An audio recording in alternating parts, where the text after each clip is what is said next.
Hello student, आज की class में हम लोग देखेंगे एक्सरसाइज 5.2 का क्वेश्चन नंबर 38 से और 37 तक हम लोग कंप्लीट कर चुके हैं। तो भाई 38 भी क्या कराना, क्वेश्चन नंबर 37 के जैसा बनेगा। ए दिया और करा ए पर पावर एन पर इतना करा, जहां एन ए क्या है, धन पूर्णांक संख्या। मतलब एलएचएस बराबर आरएचएस दिखाइए सभी धन पूर्णांक संख्या पर।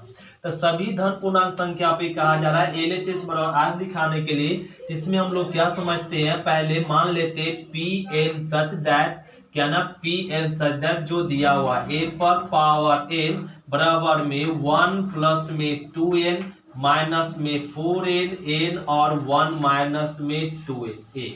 और अब हम लोग चेक करेंगे एलएचएस बराबर आरएचएस चेक करने के लिए हम लोग लिख लेंगे जब n बराबर 1 तब तो एलएचएस चलते हैं। तो एलएचएस में क्या है, ए पर पावर एन, एन के जगह पे क्या रखेंगे 1। तो एलएचएस का वैल्यू, तो ए पर पावर 1 को क्या लिख सकते हैं ए। तो ए का वैल्यू गिवन है, क्या गिवन है 3 माइनस 4 1 माइनस में 1। तो ए का वैल्यू रख दिए तो क्या मिल गया एलएचएस। अब निकालेंगे हम लोग आरएचएस। आरएचएस ए है तो आरएचएस के जगह पे एन के जगह पे क्या रखेंगे 1। तो एन के जगह पे 1 माइनस में 4 इंटू 1 1 माइनस में 2 इंटू 1 एन के जगह पे क्या रख दिए 1। अब इसको 2 गुना 1 2 1 3 ए माइनस में 4 और ए 1 ए माइनस में 1। तो क्या गया एलएचएस बराबर मिल गया आरएचएस। एलएचएस बराबर तो कह देंगे पी एन क्या है, सत्य है किस पे, एन बराबर 1 पर। तो ये हम लोग पहला स्टेटमेंट क्या हुआ, सत्य हुआ। जब एन बराबर 1 रखते हैं तो एलएचएस बराबर क्या आता है आरएचएस। जब पहला स्टेटमेंट सत्य होता है तो यहाँ पे खुद से हम लोग मान लेंगे, माना पी एन क्या है, सत्य है। पी एन सत्य है किस पे, एन बराबर एम पर। सो यह मान लेंगे पी एन सत्य है एन बराबर एम पर। तो ए चल देंगे ए पर पावर एम बराबर में और एन 1 प्लस में 2m और माइनस में 4m और m और 1 माइनस में 2m। n के जगह पे क्या रख लिए, m पुट कर लिए। इसको समझ ले समीकरण फर्स्ट। अब हम लोग अगला स्टेप में, ये सेकेंड स्टेप हुआ। थर्ड स्टेप में हम लोग लिखते हैं दिखाइए कि पी दिखाए कि n बराबर m प्लस 1 पर क्या है, सत्य है। सो यह तीसरा स्टेप में यह दिखा देंगे पी एन बराबर m प्लस 1 पर क्या है, सत्य है। एक करा दिखाने के लिए तो हम लोग n के जगह पर क्या रख देंगे m प्लस में 1 और बराबर में 1 प्लस में 2 m प्लस में 1 माइनस में 4 m प्लस में 1 और ये हो जाएगा m प्लस में 1 1 माइनस 2 और m प्लस में 1। ये हो गया। अब यहाँ पे थोड़ा और इसको सॉल्व कर सकते, a पर पावर m प्लस 1 को लिख सकते, a पर पावर m इंटू एस लिख सकते हैं। अब हमें एलएचएस बराबर क्या दिखाना, आरएचएस। तो एलएचएस पर आर से दिखाना है तो हम लोग थोड़ा और इसको चलते, a पर पावर m लिख दिए और यहाँ पर a। तो क्या हो जाएगा 1 प्लस में 2m प्लस में 2 आ जाएगा, यहाँ पर 2 और 1 कितना हो जाएगा 3। तो डायरेक्ट लिख देते हैं 3 प्लस में 2m। ये क्या आ जाएगा माइनस में 4m माइनस में 4, ये भी लिख सकते हैं या माइनस 4 कॉमन रख सकते थे और ये मिल जाएगा m प्लस 1 और ये 2m माइनस 2 और 1, तो ये हो जाएगा माइनस में 1 और माइनस में 2m। ये आपका आरएचएस। हम लोग को चलना है एलएचएस और क्या दिखा देना, आरएचएस। तो एलएचएस में क्या है, ए पर पावर m इंटू ए। तो ए पर पावर m हम लोग को पता है क्या, समीकरण फर्स्ट से हेल्प लेंगे। ए पर पावर m का 1 प्लस में 2m और माइनस में 4m और m और a लिख लेंगे 1 माइनस में 2m इंटू में a का वैल्यू गिवन है 3 माइनस 4 1 माइनस 1। अब इसको दोनों को जरा गुना कर लेंगे रो को कॉलम के साथ, तो क्या मिलेगा 3 प्लस में 6m और फिर इसको साथ करेंगे माइनस में 4m, फिर इस रो को इसके साथ, तो माइनस में 4 माइनस में 8m और माइनस माइनस प्लस में 4m, फिर इस रो को इस कॉलम के साथ क्या मिलेगा 3m और ये हो जाएगा प्लस में 1 माइनस में 2m, फिर इस रो को इसके साथ क्या मिलेगा माइनस में 4m माइनस 1 और प्लस में 2m।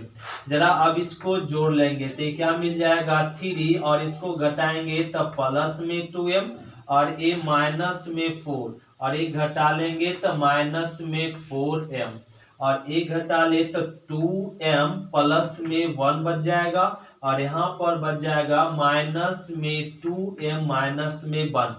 तो ये आपका आ गया क्या RHS, देखिए ये वाला दोनों क्या आ गया इक्वल, सॉरी यहाँ पे 2m ये मिल जाएगा m, तो ये देख रहे हैं RHS और LHS क्या आया इक्वल आया, तो ये मिल गया RHS। तो कह दीजिए Pn सत्य है, क्या है लिखना पड़ेगा Pn सत्य है, n बराबर Pn सत्य है n बराबर m प्लस 1 पर, तो n बराबर m पर सत्य आया, तो कह दीजिए Pn सत्य है सभी पूर्णांक, सभी धनात्मक पूर्णांक संख्या पे, तो सभी धनात्मक लिखना पड़ेगा, धनात्मक पूर्णांक संख्या पर, तो ये सभी धनात्मक पूर्णांक की संख्या पर क्या है सत्य है। क्वेश्चन नंबर 38 क्वेश्चन नंबर 37 के जैसा था, इसी प्रकार से हम लोग फिर से समझें क्वेश्चन नंबर 39। ध्यान देते क्वेश्चन नंबर 39 फिर से रिपीट करेंगे, क्लियर हो जाएगा। तो क्वेश्चन नंबर हम लोग समझेंगे 39 में भी सेम है, कह रहा है ए दिया हुआ और ए पर पावर n बराबर इतना, कह रहा है सभी प्राकृतिक संख्या पे साबित कीजिए LHS बराबर RHS। तो इसके लिए क्या करते हैं, सबसे पहले Pn इक्वल टू लिख लेंगे ए पर पावर n बराबर डायगोनल, ए डायगोनल जिसको विकर्ण बोलेंगे, विकर्ण दिया हुआ ए पर पावर n, बी पर पावर n, सी पर पावर n, LHS बराबर RHS होगा क्या सभी प्राकृतिक संख्या पे n belongs to natural number ए दिया हुआ। इसको साबित करने के लिए हम लोग क्या करते हैं, जब n बराबर 1 तब तो LHS चल देंगे, LHS क्या है a पर पावर n, तो n के जगह पे क्या रखेंगे 1, a पर पावर 1 को क्या लिख सकते हैं a, और a का वैल्यू गिवन है क्या डायगोनल ABC, तो ये क्या मिल गया LHS मिल गया। अब हम लोग ज्ञात करेंगे RHS में क्या ना a दिया हुआ डायगोनल दिया हुआ, डायगोनल क्या n के जगह पे 1 रखेंगे, n के जगह पे 1 रखेंगे, n के जगह पे 1 रखेंगे a, तो a RHS मिल गया। तो LHS और RHS क्या आया इक्वल आया, तो LHS इक्वल टू क्या कह देंगे RHS, यहाँ पे 1 1 1 रखे n के जगह पे, तो मिल गया डायगोनल A B और C, तो LHS बराबर RHS आया। तो कह दीजिए Pn क्या है सत्य है, किस पे n बराबर 1 पर, तो n बराबर 1 पे क्या है सत्य है, कब जब n बराबर 1 रखते तो LHS बराबर RHS आता। तब हम लोग अपने मन से यहाँ पे मान लेंगे कि Pn सत्य है किस पे n बराबर m पर, किस पे n बराबर m पर। तब यहाँ पे क्वेश्चन से चलेंगे, n के जगह पर m रखेंगे, डायगोनल मतलब विकर्ण, a पर पावर m, b पर पावर m और c पर पावर m, n के जगह पे क्या रख ले m, इसको समझ लेंगे समीकरण फर्स्ट। तो लास्ट स्टेप में, ये तीसरा स्टेप में क्या लिख देते हैं, दिखाइए कि n बराबर m प्लस 1 पर, किस पे n बराबर m प्लस 1 पर क्या है सत्य है, ये स्टेटमेंट ट्रू है सो, तो n के जगह पे क्या रख लेंगे m प्लस 1, तो ये हो जाएगा डायगोनल जिसको बोलते हैं हिंदी में विकर्ण, a पर पावर m प्लस 1, b पर पावर m प्लस 1 और c पर पावर m प्लस में 1, तो n के जगह पे रख लिए m प्लस 1 अब चल दीजिए LHS। LHS में क्या है, a पर पावर m प्लस में 1। तो a पर पावर m प्लस 1 को अभी अभी सीखे हम लोग लिख सकते हैं a पर power m into a s। तो a पर पावर m का वैल्यू हम लोग हेल्प ले लेंगे समीकरण फर्स्ट से। तो डायगोनल a पर पावर m का डायगोनल लिख लीजिए a पर पावर m, b पर पावर m और c पर पावर इनटू a। गिवन है, a क्या गिवन है, diagonal diagonal diagonal a b और c a गिवन है। अब दोनों मैट्रिक्स क्या ना, दो मैट्रिक्स दिया हुआ, अब दोनों मैट्रिक्स को गुना कर लेंगे।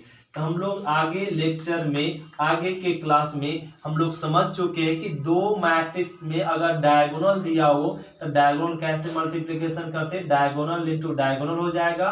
तो a पर पावर m गुना हुआ किसके साथ, a के साथ, फिर b पर पावर m गुना हुआ किसके साथ, b के साथ, फिर c पर पावर m किसके साथ गुना होगा, c के साथ। ये हो गया दोनों डायगोनल मैट्रिक्स का मल्टीप्लिकेशन।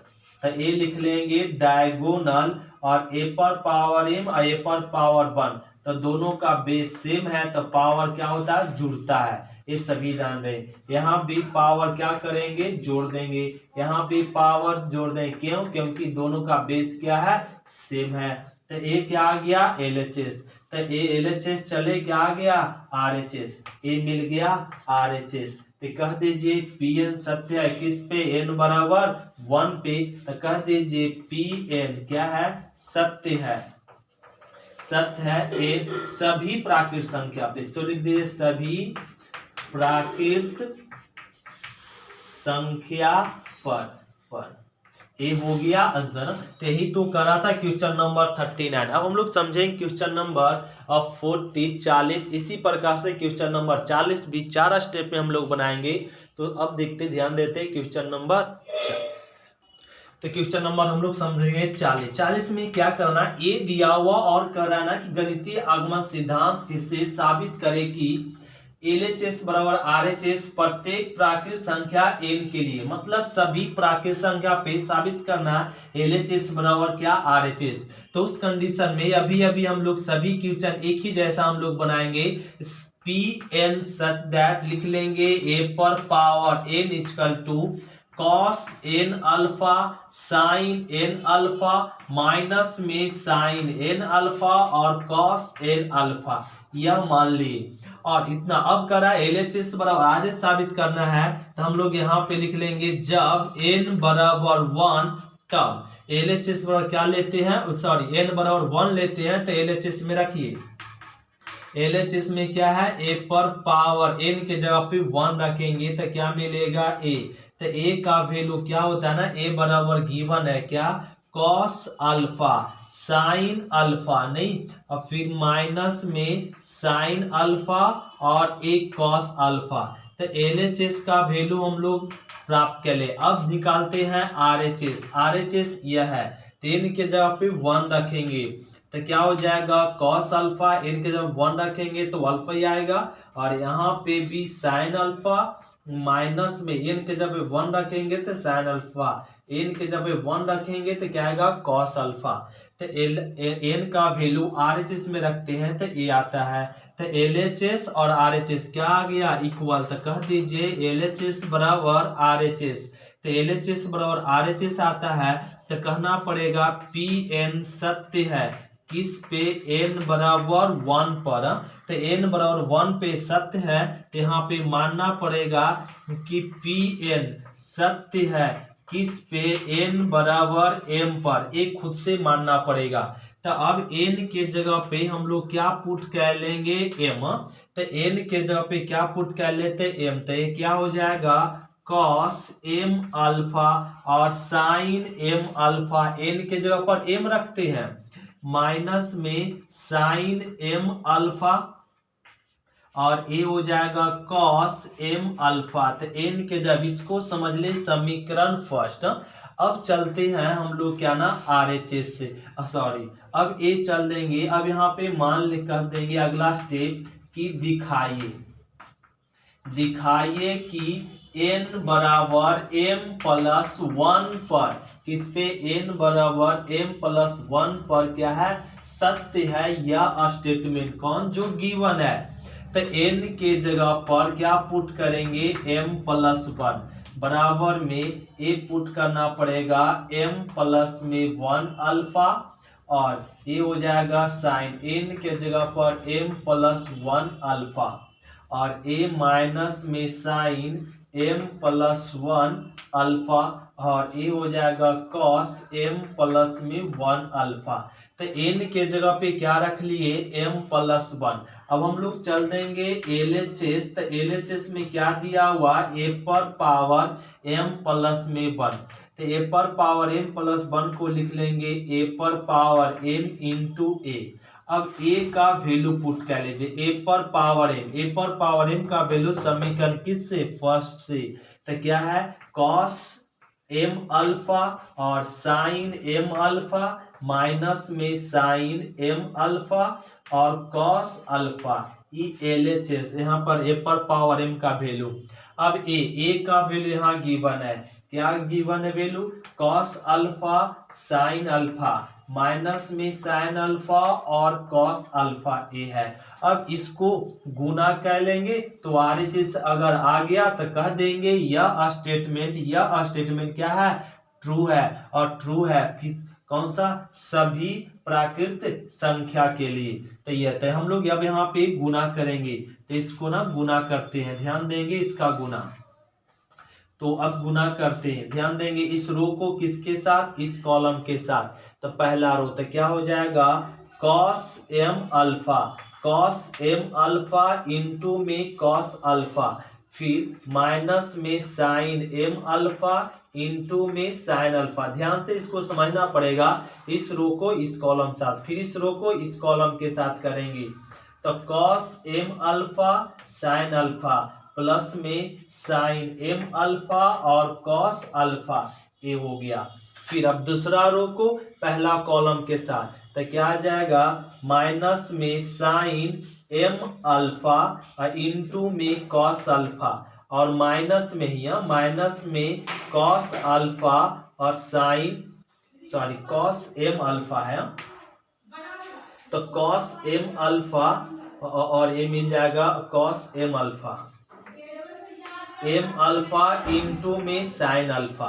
फिर इसी रो को इस कॉलम के साथ करेंगे, तो क्या हो जाएगा, माइनस में sine m alpha sine alpha और प्लस में कॉस m अल्फा इंटू में कॉस अल्फा, ये हो जाएगा। तो ये हम लोग गुना के लिए, अब ये गुना करने के बाद ध्यान दे हम लोग को सूत्र में, इसको समझ ले a और इसको समझ ले b। तो cos a into cos b, तो यहाँ पर a समझे तो यहाँ भी ये समझना पड़ेगा और इसको b। तो सूत्र बन गया cos a cos b minus sine a sine b। तो सूत्र क्या होता है ना, a प्लस में b, a के जगह पर m और b के जगह पे क्या हो जाएगा, अल्फा। ये सूत्र होता है, हम लोग 11th में पढ़ चुके। तो कॉस a कॉस b अब माइनस में साइन a साइन b, तो इस सूत्र पर a बैठ गया। तो इतना का सूत्र क्या होता है, यह। यहाँ पर देखें cos a sine a cos b अब प्लस में कॉस a साइन b, तो इसका सूत्र क्या हो जाएगा, हम लोग साइन a प्लस में b, ये हो जाएगा। और जो कि यहाँ पे है वही यहाँ पे, ये दोनों प्लस में है और ये दोनों माइनस में, तो माइनस कॉमन ले लेंगे तो यही वाला मैच कर जाएगा। और ये तो क्या सूत्र हो जाएगा इसका, साइन m अल्फा और प्लस में अल्फा, जो यहाँ पर है वही यहाँ पर, तो माइनस वाला पहले हो गया, प्लस वाला बाद में लिखा गया। तो इसका वैल्यू भी यही होगा। तो क्या मिल जाएगा, कॉस m अल्फा प्लस में अल्फा, ये आ गया। अब यहाँ पे इसको रफ कर लेते, थोड़ा सा ध्यान देंगे, यहां से रफ कर रहे हैं। तो इसको क्या लिख सकते हैं हम लोग, कॉस अल्फा कॉमन है तो m प्लस में 1, इसमें अल्फा कॉमन है तो साइन m प्लस में 1 अल्फा, और इसमें भी अल्फा कॉमन है तो माइनस में साइन m प्लस 1 अल्फा। और ए हो जाएगा कॉस, इसमें भी अल्फा कॉमन है तो m+1 इंटू अल्फा, तो LHS चले क्या आ गया RHS, तो ए प्राप्त हो गया RHS। तो कह देंगे Pn सत्य है किस पे, सभी प्राकृत संख्या के लिए। ये हो गया कंडीशन। अगर ये तीनों कंडीशन में ट्रू आता है तो कह देंगे ये क्या है, सत्य है सभी प्राकृत संख्या। क्वेश्चन नंबर 40 कंप्लीट हुआ। इसी प्रकार से क्वेश्चन नंबर 41 खुद से आप लोग बना लेंगे। 41 में क्या है ना, 41 आप लोग खुद से बना लेंगे। इसी प्रकार सेम टू सेम है, उसमें एक फॉर्मूला लगेगा। आई स्क्वायर का मान होता है क्या, -1। आई इंटू आई क्या होता है, आई स्क्वायर, तो आई स्क्वायर का -1। एक कंसेप्ट यूज कर लेंगे तो सेम टू सेम इसी के जैसा क्वेश्चन नंबर 41 है जो आप लोग खुद से बनाएंगे OHW। अब हम लोग समझते हैं क्वेश्चन नंबर 42। तो समझते हैं क्वेश्चन नंबर 42। 42 में दो क्वेश्चन दिया हुआ, पहले हम लोग एक क्वेश्चन बनाएंगे फिर दूसरा क्वेश्चन बनाएंगे। क्या दिया हुआ, करा ए और बी दो समान कोटि वाले वर्ग आव्यूह, ए और बी दो वर्ग आव्यूह हैं, स्क्वायर मैट्रिक्स और दोनों का ऑर्डर क्या है, सेम है। फिर करा इस प्रकार है कि ए बी बराबर है किसके, बी ए के बराबर क्या है ना, ए बी बराबर बी है। तो गणितीय आगमन सिद्धांत से फर्स्ट प्रिंसिपल मेथड से साबित करे कि ए बी, क्या साबित करने के लिए कहा जा रहा है, इसको लिख लीजिए Pn सच दैट, ए साबित करने के लिए कहा जा रहा है ए इंटू बी पर power N equal to B पर पावर एम इंटू ए, यह साबित करने के लिए कह रहा है। और एक क्वेश्चन, फिर दूसरा क्वेश्चन में क्या करा, इसके अतिरिक्त एंड साबित करे कि ए बी के होल पावर एन बराबर ए पर पावर एन इंटू बी पर पावर एन, वो भी क्या, सभी प्राकृत संख्या के लिए LHS बराबर RHS होगा, LHS बराबर RHS। तो पहले क्वेश्चन ए बनाते हैं फिर ए बनाते थे, ये आप लोग खुद से भी बना सकते हैं। इस क्वेश्चन को पहले समझे और ए प्रूफ करने के लिए कहा जा रहा है LHS बराबर RHS। तो आइए तो पहले क्वेश्चन को ही हम लोग लिखेंगे ए बी पर पावर एन और बी पर पावर एन इंटू ए हो गया।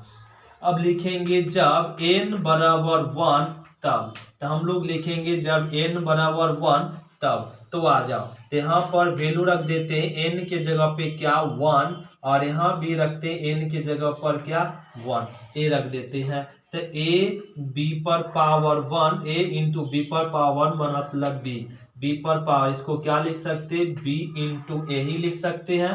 तो बी ए बराबर क्या लिख सकते हैं, ए बी लिख सकते हैं, ए गिवन है, बी ए बराबर क्या, ए बी।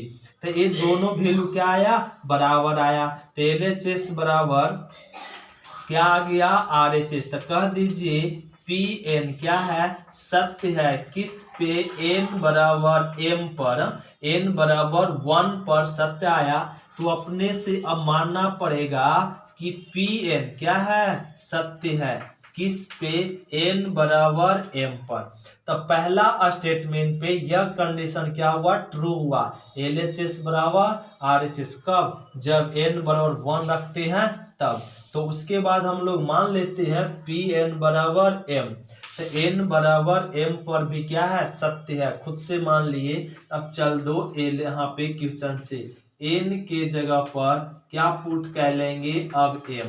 तो n के जगह पर क्या पुट कर लेंगे, m, या a पुट कर लिए। अब इसको ना यहाँ पे हम लोग छोड़ सकते हैं, समीकरण क्या बना सकते हैं, फर्स्ट, और a समीकरण फर्स्ट रहने दीजिए।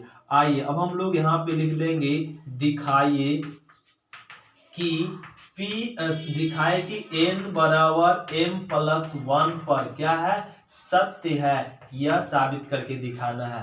तो n के जगह पर अब की क्या रख लेना है, m+1, n के जगह पे क्या रख लेना है, m+1 a रख लिए।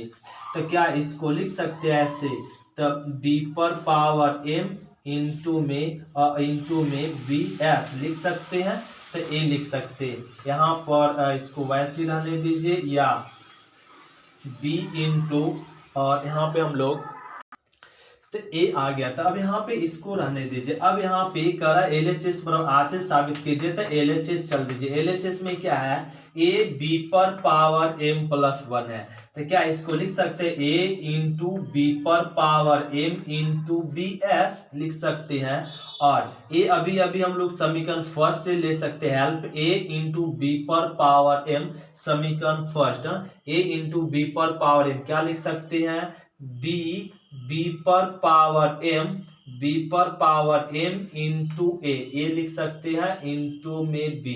अब ध्यान दो, और b पर पावर m को रहने दीजिए, a इंटू बी, तो a इंटू बी बराबर क्या दिया हुआ, b इंटू ए लिख सकते हैं। अभी अभी हम लोग समझे कि जब दोनों का बेस सेम रहता है तो पावर क्या होता है, जुड़ता है, तो जुड़ेगा तो क्या हो जाएगा m प्लस 1 इंटू में a, तो LHS बराबर क्या आ गया, RHS। तो कह दीजिए Pn क्या है, सत्य है, किस पे, सभी n बिलोंग्स टू n के लिए। ये हो गया आंसर। तो इसी प्रकार से आप लोग खुद से बना लेंगे एक क्वेश्चन नंबर ए एंड वाला, और इसी 3 स्टेप में आप लोग बनाएंगे तो बन जाएगा आसानी से। तो ये हो गया क्वेश्चन नंबर 42। अब हम लोग समझते हैं क्वेश्चन नंबर 43। तो क्वेश्चन नंबर हम लोग समझेंगे 43 आपका क्या ना करा, किसी व्यापार संघ के पास 30,000 रुपये का कोष है। एक व्यापारी है, उसके पास 30,000 रुपया है, और इस 30,000 रुपया को 2 प्रकार के व्यापार में क्या ना निवेश करता है। 2 प्रकार में एक लिखता है इसको प्रथम बांड, एक करा प्रथम बांड में निवेश करता है, प्रथम बांड में निवेश करता उसको मान ले x, और एक करा दूसरे बांड में निवेश करता है, दूसरे बांड जिसको हम लोग मान लेते हैं y। एक प्रथम बांड को x मान लिए, दूसरे बांड को क्या मान लिए, y, और ए निवेश करता है, और प्रथम बांड पर कितना 5% वो वार्षिक ब्याज प्राप्त कर रहा है, और दूसरे बांड पर कितना 7% वार्षिक ब्याज प्राप्त करता है। तो आव्यूह विधि के प्रयोग द्वारा कर यह निर्धारित कीजिए कि 30,000 रुपये के कोष को 2 प्रकार के बांडों में निवेशित करता है, कि किस प्रकार के बांडों में व्यापार संघ के पास कुल वार्षिक ब्याज, तो कुल वार्षिक ब्याज ध्यान देंगे, बहुत सिंपल है एक क्वेश्चन। कुल वार्षिक ब्याज दिया हुआ है 1800 रुपया, मतलब समझो। अब मेरी लैंग्वेज से क्या करा, एक व्यापारी है, उसके पास 30,000 रुपया, 2 प्रकार में वो 30,000 रुपया को 2 क्षेत्रों में क्या निवेश करता है, मतलब पूंजी लगाता है। प्रथम बांड में 100 रुपया लगाता है, दूसरे बांड में 22 रुपया लगाता है। तो उसको वार्षिक ब्याज जब 100 रुपया प्रथम बांड से लगाता है तो उसका वार्षिक ब्याज कितना मिलता है, 5%, और दूसरे बांड में जो 22 रुपया लगाया उससे कितना परसेंट मिल रहा है, 7% मिल रहा है। तब उसको पूरा कमाई, इस बांड से इतना रुपया, इस बांड से इतना वार्षिक ब्याज मिल रहा है, तो कुल वार्षिक ब्याज उसको कितना मिला, 1800 रुपया।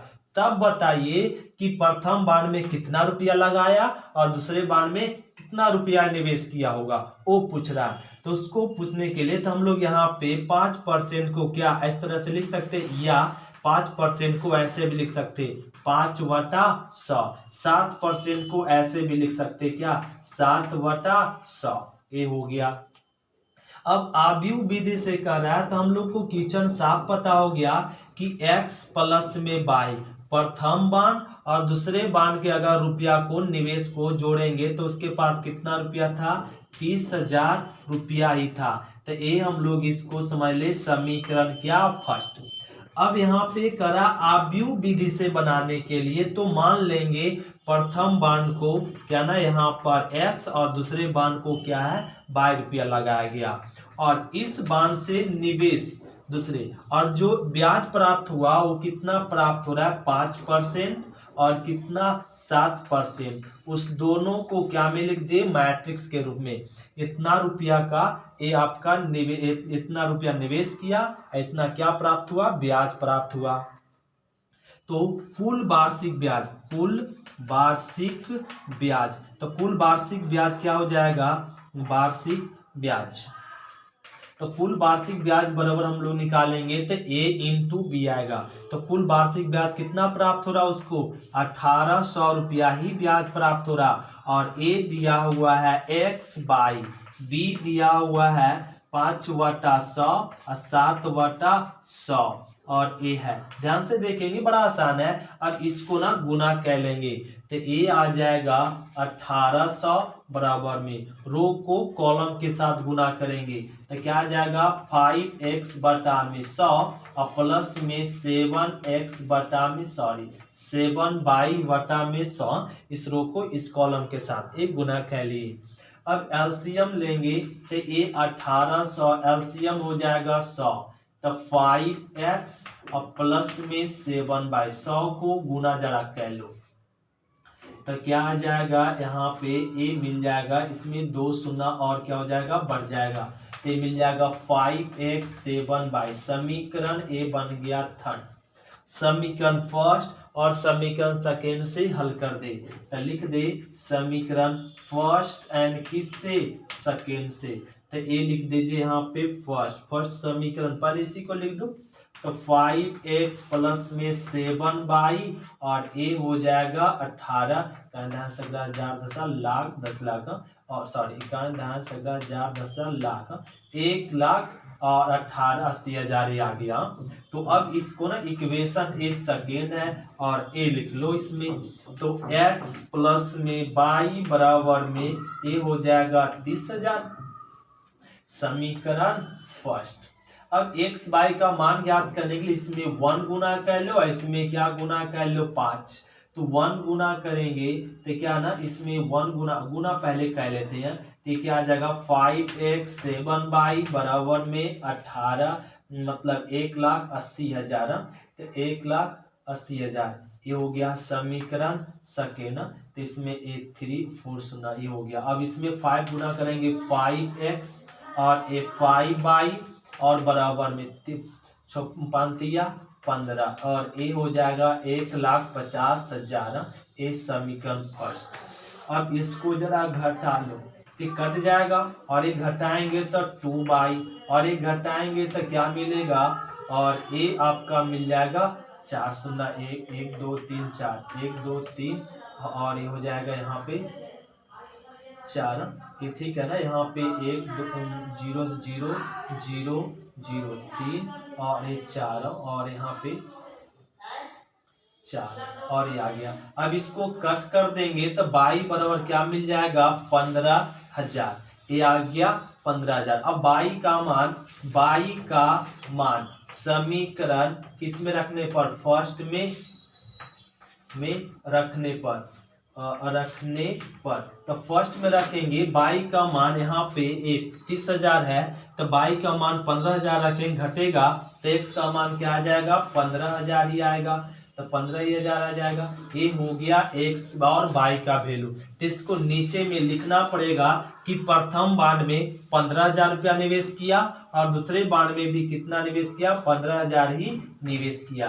ये हो गया आंसर। इसी प्रकार से क्वेश्चन नंबर 43 में क्वेश्चन नंबर सेकेंड में क्या कर रहा है कि उसी क्वेश्चन में अब एक क्वेश्चन पहला तो बन गया, अब दूसरा क्वेश्चन में क्या कर रहा है कि 30,000 रुपया को अगर 2 बांडों में इसी प्रकार से निवेश करता है और प्रथम बांड में 5% और दूसरे बांड से 7% ब्याज प्राप्त हो रहा। अब कि उसको कुल वार्षिक ब्याज 1800 नहीं उसको 2,000 मिल रहा है। कितना 2,000 रुपया मिल रहा। तो उस कंडीशन में प्रथम बांड से कितना रुपया लगाया और दूसरे बांड में कितना रुपया लगाया कि उसको वार्षिक ब्याज कितना मिलने लगा 2,000। वो करा ज्ञात करने के लिए तो आप लोग खुद से ज्ञात कर लेंगे, इसी प्रकार से ज्ञात कर लेंगे। 1800 के जगह पे क्या कह लेंगे 2,000 और लिख लेंगे और खुद से बना लेंगे। तो ये आप लोगों से क्वेश्चन नंबर बन जाएगा आप लोग क्वेश्चन नंबर सेकेंड 43 का। अब समझते हैं क्वेश्चन नंबर 44। तो क्वेश्चन नंबर हम लोग समझेंगे 44 क्वेश्चन नंबर 44 क्वेश्चन नंबर 45 और क्वेश्चन नंबर 46 तीनों एक जैसा क्वेश्चन है। एक समझो क्वेश्चन नंबर 44 और 45 और 46 आप लोग खुद से बना लेंगे और ये आप लोग का 1W रहेगा। तो आओ तो क्वेश्चन नंबर हम लोग समझते हैं 44 में क्या करना बहुत सिंपल है। करा एक दुकान के स्टॉक में 20 दर्जन कमीज है। एक दुकानदार है, उसके पास कितना दर्जन कमीज है? 20 दर्जन कमीज है। 20 दर्जन क्या है? कमीज। फिर उसके पास 15 दर्जन, कितना दर्जन? 15 दर्जन पैजामा हो जा रहा है उसके पास, 15 दर्जन पैजामा। फिर और क्या करा ना, उसके पास 25 जोड़ा मौजा है, 25 जोड़े मौजे है। सो पूछ रहा है तो इतना जोड़े मौजे हैं, तो इसको ना आव्यूह के रूप में लेट कह लो, ए बराबर आव्यूह में मान लो, तो इतना उसके पास, इसको आव्यूह में मान ली, और ए मौजा, इतना पास उसके पास स्टॉक माल है। फिर करा यदि उनका विक्रय, यदि उसको बेचता है, क्या ना, विक्रय मूल्य 50 रुपया प्रति कमीज, 50 रुपया में वो एक कमीज को बेच देता, प्रति रुपया कमीज, एक कमीज को 50 रुपया में बेचता है। फिर 90 रुपया क्या करता है? प्रति पैजामा, पैजामा को बेचता है। फिर 12 रुपया, क्या ना, 12 रुपया प्रति जोड़ा मौजा, मतलब एक जोड़े मौजे का दाम कितना लेता है? 12 रुपया। तब करा तो दुकान के मालिक द्वारा सभी वस्तुओं को बेचने के बाद प्राप्त कुल धनराशि ज्ञात करो। सिंपल है, एक दुकानदार है, उसके पास इतना दर्जन कमीज, इतना दर्जन पैजामा, इतना दर्जन मौजा है, और करा उसको अगर बेचता है, एक पीस का इतना इतना दाम है, तो कुल अगर बेच देगा तो कितना उसके पास अमाउंट होगा, मतलब धनराशि प्राप्त होगा। सो पूछ रहा है। तो ये स्टॉक माल को लिख लिए रो में, और रेट को लिख दिए किस में? कॉलम में लिखना पड़ता। अगर इसको कॉलम में लिखते तो इसको रो में लिखना पड़ता, इसको रो में लिखे तो इसको क्या में लिख दिए? कॉलम में। दाम दिया हुआ पीस में, यहाँ पे स्टॉक है दर्जन में, तो इस दर्जन से क्या में बदल लीजिए? पीस में। तो 20 दर्जन का क्या हो जाएगा, मतलब पीस, तो 12 से गुना करेंगे, 12 दूनी 24 पीस हो जाएगा, नहीं 24 पीस क्या आ जाएगा? कमीज। फिर यहाँ पे 12 दर्जन पैजामा है, तो 12 गुना 15, तो कितना आ जाएगा? 180 पीस क्या पैजामा आ जाएगा, नहीं। और 25 जोड़ा यहाँ पर है, तो 25 गुना 12, तो ये क्या हो जाएगा? 50 और 25, तो ये 5 जीरो, और ये मिल जाएगा यहाँ पे 300, तो ये 300 पीस क्या हो जाएगा? मौज। ये इतना पीस उसके पास स्टॉक माल है। तो कुल अमाउंट, कुल धन राशि पूछ रहा है, तो कुल धन राशि, तो कुल धन राशि क्या हो जाएगा? ए इंटू बी कर देंगे, तो ए का मान कितना हो जाएगा? 400, 240 और 180 और ए 300, इंटू में किस रेट से बेच रहा है? तो 550 रुपया, 90 रुपया और 12 रुपये रेट से बेच रहा। अब ये दोनों को गुना कह लेंगे हम, तो इस रो को इस कॉलम के साथ गुना करेंगे, तो इसको करेंगे यहाँ पे, तो क्या आ जाएगा? 240 गुना 50 और प्लस में 180 गुना 90 और प्लस में 300 गुना में 12, ये हो गया। अब इसको गुना करके जोड़ लेंगे और पूरा अमाउंट प्राप्त हो जाएगा। तो ये हो गया आंसर ना। तो 24 मतलब 240 गुना 50 इतना आ जाएगा 12,000, 180 गुना 90 ये आ जाएगा, और 300 गुना 12 ये आ गया। अब इसको जोड़ लेंगे तो क्या आ गया? 31,800। तो एक कुल अमाउंट है, तो ये पूरा माल बेच देगा तो उसके व्यापारी के पास कितना आ जाएगा? 31,800 रुपया अमाउंट प्राप्त होगा। तो इसी प्रकार से क्वेश्चन नंबर आप लोग 45 खुद से बना लेंगे। अब हम लोग समझते हैं क्वेश्चन नंबर लास्ट 47। तो क्वेश्चन नंबर हम लोग समझेंगे 47। 47 क्या कराना कि एक बाजार और एक दो बाजार है। यहाँ पे क्वेश्चन नंबर 47 में क्या करा कि एक निर्माता उसके 3 प्रकार के वस्तु बेचता है। 3 प्रकार का वस्तु है और X, Y और Z, ये 3 प्रकार की वस्तु का उत्पाद करता है, जिनका वह 2 बाजारों में विक्रय करता है, फर्स्ट बाजार और सेकेंड बाजार में। वस्तुओं की वार्षिक आय बिक्री नीचे सूची में, ये बिक्री हो रहा है उसका सूची दिया हुआ है।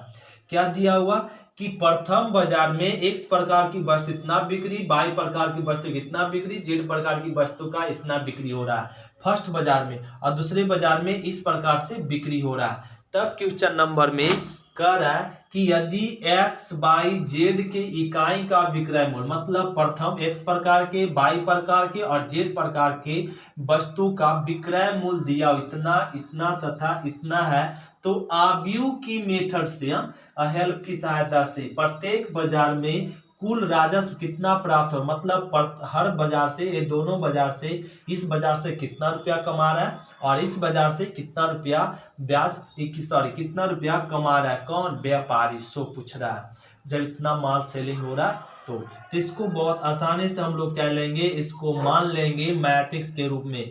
तो ये 10,000 माल सेलिंग हो रहा है और इसमें क्या ना 2,000 और ये क्या हो जाएगा 18,000 सेलिंग हो रहा है, और ये लिख लेंगे 6,000 और ये हो जाएगा 20,000 और ये 8,000।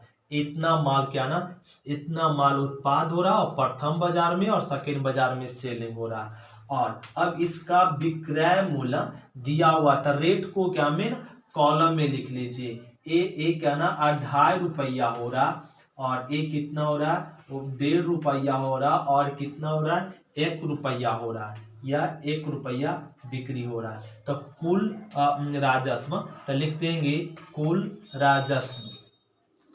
तो कुल राजस्व हम लोग को ज्ञात करने के लिए क्या करना पड़ेगा, A इंटू बी, और A और B को गुना कर लीजिए, A हो जाएगा 10,000 और A मिल जाएगा 10,000 और ज्यादा हो गया 10,000 और A मिल जाएगा 2,000 और यहाँ पे 18,000, 6,000 और A 20,000 और A 8,000